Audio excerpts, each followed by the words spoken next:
حضرت نظام الدین اولیاء اکثر ایک جملہ کہا کرتے تھے کہ ہم سے تو دھوبی کا بیٹا ہی خوش نصیب نکلا، ہم سے تو اتنا بھی نہ ہو سکا، پھر غش کھا جاتے۔ ایک دن ان کے مریدوں نے پوچھ لیا کہ حضرت یہ دھوبی کے بیٹے والا کیا ماجرا ہے؟ آپ نے فرمایا، ایک دھوبی کے پاس محل سے کپڑے دھلنے آیا کرتے تھے اور وہ میاں بیوی کپڑے دھو کر پریس کر کے واپس محل پہنچا دیا کرتے تھے۔ ان کا ایک بیٹا بھی تھا جو جواں ہوا تو کپڑے دھونے میں والدین کا ہاتھ بٹانے لگا۔ کپڑوں میں شہزادی کے کپڑے بھی تھے جن کو دھوتے دھوتے وہ شہزادی کے نادیدہ عشق میں مبتلا ہو گیا۔ محبت کے اس جذبے کے جاگ جانے کے بعد اس کے اطوار تبدیل ہو گئے۔ وہ شہزادی کے کپڑے الگ کرتا، انہیں خوب اچھی طرح دھوتا، انہیں استری کرنے کے بعد ایک خاص نرالے انداز میں تہہ کر کے رکھتا۔ سلسلہ چلتا رہا۔ آخر والدہ نے اس تبدیلی کو نوٹ کیا اور دھوبی کے کان میں کھسر پسر کی کہ یہ تو لگتا ہے سارے خاندان کو مروائے گا، یہ تو شہزادی کے عشق میں مبتلا ہو گیا ہے۔ والد نے بیٹے کے کپڑے دھونے پر پابندی لگا دی۔ ادھر جب تک لڑکا محبت کے زیر اثر محبوب کی کوئی خدمت بجا لاتا تھا، محبت کا بخار نکلتا رہتا تھا، مگر جب وہ اس خدمت سے ہٹایا گیا تو لڑکا بیمار پڑ گیا اور چند دن کے بعد فوت ہو گیا۔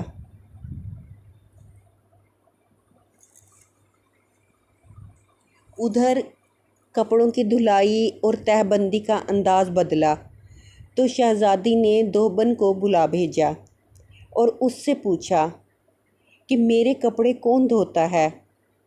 دھوبن نے جواب دیا کہ شہزادی عالیہ میں دھوتی ہوں۔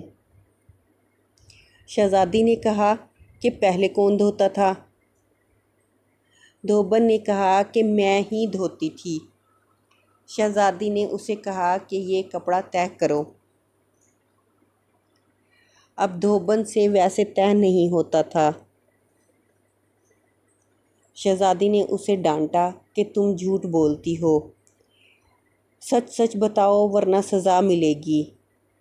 دھوبن کے سامنے کوئی راستہ بھی نہ تھا، دوسرا کچھ دل بھی غم سے بھرا ہوا تھا۔ وہ زار و قطار رونے لگ گئی اور سارا ماجرا شہزادی سے کہہ دیا۔ شہزادی یہ سب کچھ سن کر سناٹے میں آ گئی۔ پھر اس نے سواری تیار کرنے کا حکم دیا اور شاہی بھگی میں سوار ہو کر پھولوں کا ٹوکرا بھر کر لائی اور مقتول محبت کی قبر پر سارے پھول چڑھا دیے۔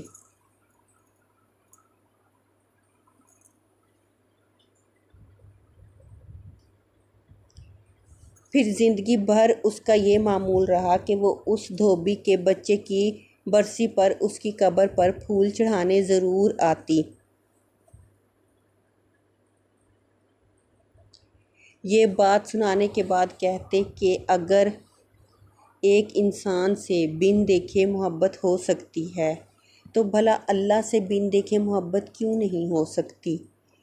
ایک انسان سے محبت میں اگر انسان کے مزاج میں تبدیلی آ سکتی ہے اور وہ اپنی پوری صلاحیت اور محبت اس کے کپڑے دھونے میں بروئے کار لا سکتا ہے، تو کیا ہم لوگ اللہ سے اپنی محبت کو اس کے نماز پڑھنے میں اسی طرح دل و جان سے نہیں استعمال کر سکتے؟ مگر ہم بوجھ اتارنے کی کوشش کرتے ہیں۔ اگر شہزادی محبت سے طے شدہ کپڑوں کے انداز کو پہچان سکتی ہے تو کیا رب کریم بھی محبت سے پڑھی گئی نماز اور پیچھا چھڑانے والی نماز کو سمجھنے سے عاجز ہے؟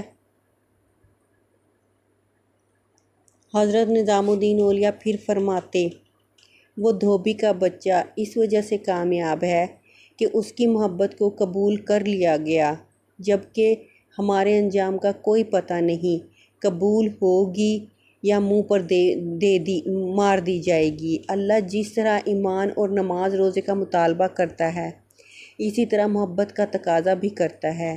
یہ کوئی مستحب نہیں، فرض ہے، مگر ہم غافل ہیں۔